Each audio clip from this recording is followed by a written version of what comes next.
அனைவருக்கும் வணக்கம். Gold medalist Hindi கைஷ் வழங்கும் கற்க கவிஞர் நிகழ்ச்சிக்கு தங்களை வரவேற்பதில் பெருமகிழ்ச்சி அடைகின்றேன். सबको सादर प्रणाम.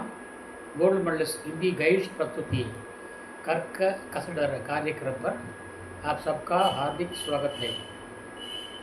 आज का शीर्षक है भूतकालिक कृदंत. भूतकालिक कृदंत இறந்தகால பெயரெச்சம். நேற்றைய பதிவிலே நிகழ்கால பெயரெச்சம் பார்த்தோம். वर्तमान कालिक कृदंत.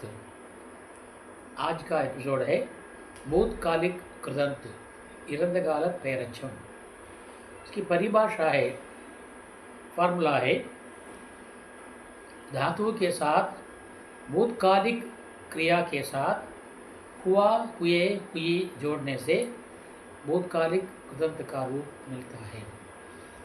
इरंदकाल विனைச்சொல்லுடன் हुआ, हुए, हुई, हुई இவற்றை சேர்ப்பதனால் இறந்தகால பெயரச்ச உருவம் கிடைக்கிறது.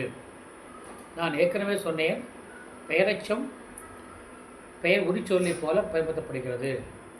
मैंने पहले ही कहा है कि कृदंत शिष्यन के समान प्रयुक्त होता है, अर्थात उसके आगे जो भी संज्ञा आए उसकी लिंग, वचन और कारक के कारण कृदंत में परिवर्तन होता है. நான் ஏற்கனவே கூறியிருக்கிறேன், தன்னை அடுத்து வருகின்ற பெயர்ச்சொல்லுடைய பாலுக்கும் எண்ணுக்கும் ஏற்ப பெயர் உரிச்சொல்லை போலவே இதுவும் உருவம் மாறுபடும் என்று சொல்லியிருக்கின்றேன். அதன்படியே இங்கே மாறும். உதாரணம், துவைத்த துணி, தோயா ஹுவா கப்படா. துவைத்த துணி, தோயா ஹுவா கப்படா. அதே துவைத்த புடவை, दोई हुई साड़ी, दोई हुई साड़ी, दोई हुई धोती. खरीदा हुआ फल, வாங்கிய பழம், खरीदा हुआ फल. வாங்கிய காய்கறி, खरीदी हुई तरकारी. पढ़े हुए लड़के, पढ़े हुए विद्यार्थी, पढ़ी हुई विद्यार्थिनियाँ. इस प्रकार आगे आने वाली संज्ञा के लिंग, वचन और कारक के अनुसार कृदंत का परिवर्तन होता है. தன்னை அடுத்து வருகின்ற பெயர்ச்சொல்லுடைய எண்ணுக்கு ஏற்ப, பாலுக்கு ஏற்ப உரிச்சொல்லானது உருவம் மாறுபடுகிறது. உரிச்சொல்லானது உருவம் மாறுபடுகிறது. சரி, கூறிய விஷயம் कही हुई बात. बात स्त्रीलिंग है, इसलिए कही हुई बात. பார்த்த படம், பார்த்த படம். देखी हुई तस्वीर, देखा हुआ चित्र. பார்த்த சினிமா, देखा हुआ सिनेमा. படித்த பாடம், पढ़ा हुआ पाठ. படித்த பாடம், पढ़ा हुआ पाठ. இறந்த பசு, मरी हुई घास, मरी हुई गाय. तैयारित पड़म, बनाई हुई तस्वीर, बनाई हुई तस्वीर. विट्र काய்கறிகள், बेची हुई तरकारी, बेची हुई तरकारी. பார்த்த நகரங்கள், देखे हुए शहर, देखे हुए शहर. கூகிய நாய், सोया हुआ कुत्ता, सोया हुआ कुत्ता. इस प्रकार विशेषण के लिंग, वचन और कारक के अनुसार जब विशेषण आगे आने वाली संज्ञा के लिंग, वचन, कारक के अनुसार परिवर्तन होती है, इसी प्रकार कृदंत भी परिवर्तन होता है. और इस भूतकालिक कृदंत के आगे संज्ञा या सर्वनाम हो तो वो संबंध कारक के रूप में होता है. இறந்தகால பெயர் எச்சத்துக்கு முன்னால் பெயர்ச்சொல்லோ அல்லது பிரதிப்பெயர்ச்சொல்லோ இருந்தால் அது ஆறாம் வேற்றுமை உருவத்தில் இருக்கும். அதாவது கா, கே, கி சேர்ந்திருக்கும். எப்படி இது நான் வாங்கிய புத்தகம். இது நான் வாங்கிய புத்தகம். ये मेरी खरीदी हुई किताब है. ये मेरी खरीदी हुई किताब है. இது நான் வாங்கிய புத்தகம். ये मेरी खरीदी हुई किताब है. இது அது प्रेमचंद எழுதிய கதை. वो प्रेमचंद का लिखा प्रेमचंद की लिखी हुई कहानी है. वो प्रेमचंद की लिखी हुई कहानी है. அது प्रेमचंद எழுதிய கடிதம். वो प्रेमचंद का लिखा हुआ पत्र है. स्त्रीलिंग हो तो वो प्रेमचंद की लिखी हुई चिट्ठी है. वाल्मीकि எழுதிய ராமாயணம். वाल्मीकि की लिखी हुई रामायण. वाल्मीकि की लिखी हुई रामायण. இது என் தகப்பனார் வாங்கிய வீடு. ये मेरे पिताजी का खरीदा हुआ घर है. மை வராது. எல்லாமே மை வராது. பெயர்ச்சொல்லோ அல்லது பதிப்பெயர்ச்சொல்லோ வந்தால் அப்பொழுது அதனோடு கா கே அல்லது கீ சேர்ந்து வரும். இது என் தகப்பனார் வாங்கிய வீடு. ये मेरे पिताजी का खरीदा हुआ घर है. இது நான் தயாரித்த டீ. ये मेरी बनाई हुई चाय है. ये मेरी बनाई हुई चाय है. இது நான் வாங்கிய நோட்புக்கு. ये मेरी खरीदी हुई कापी है. ये मेरी खरीदी हुई कापी है. இது मुकेश पाड़िए पाड़ल. ये मुकेश का गाया हुआ गाना है. ये राज कपूर का लिया हुआ फिल्म है. இது ராஜ் கபூர் எடுத்த படம். ये राज कपूर का लिया हुआ फिल्म है. इसी प्रकार இது என்னுடைய தாயார் கொடுத்த நகை. ये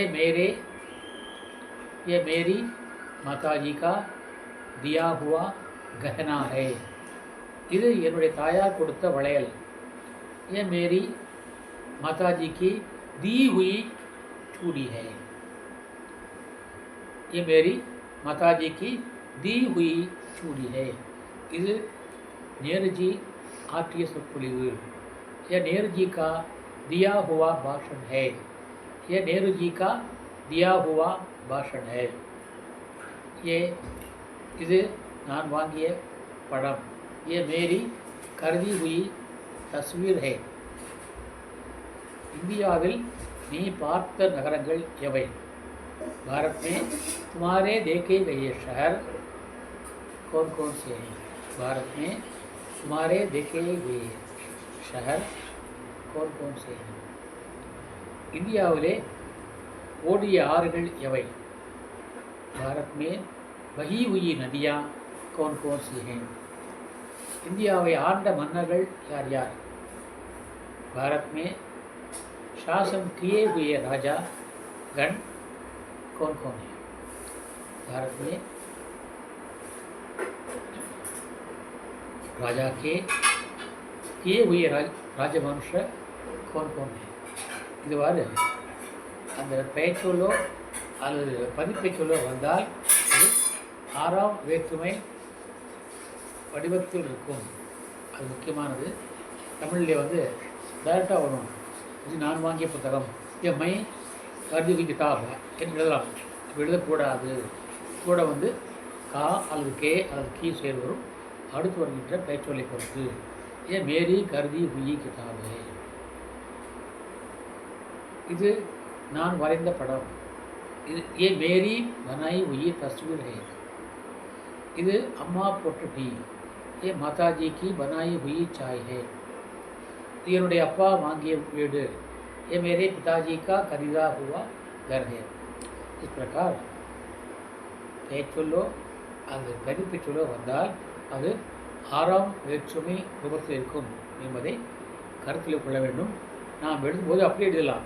நான் மை பிதாஜி அந்த காக்கைக்கு சேர்த்தாமல் இருப்போம். ஆனால் அதை நாம் சேர்க்க வேண்டும். அதுவே இன்றைய பாடத்திலே நாங்கள் பார்க்க வேண்டிய முக்கியமான பாயிண்டாகும். ஆகவே இதை மனதிலே கொள்ள வேண்டும். அப்பொழுதுதான் நமக்கு மொழி தெளிவாக இருக்கும், மொழி அழகாக இருக்கும், மொழி சுத்தமாக இருக்கும். நாம் பேசுகின்ற பொழுதும் எழுதுகின்ற பொழுதும் அழகு இல்லாமலோ தூய்மை இல்லாமலோ சுத்தம் இல்லாமலோ விடக்கூடாது. சுத்தமாகத்தான் பேச வேண்டும், சுத்தமாகத்தான் எழுத வேண்டும். சொல்லுக சொல்லற்க, சொல்லுக பயனுள்ள சொல், சொல்லற்க சொல்லில் பயனுள்ளா சொல் என்பார் வள்ளுவர். சொல்லுக சொல்லில் பயனுள்ள சொல், சொல்லற்க சொல்லில் பயன் இலா சொல் என்பார். அதுபோல நாம் பயனுள்ள தூய்மையான அழகான சொற்களை பயன்படுத்தி வாக்கியம் அமைக்க வேண்டும்.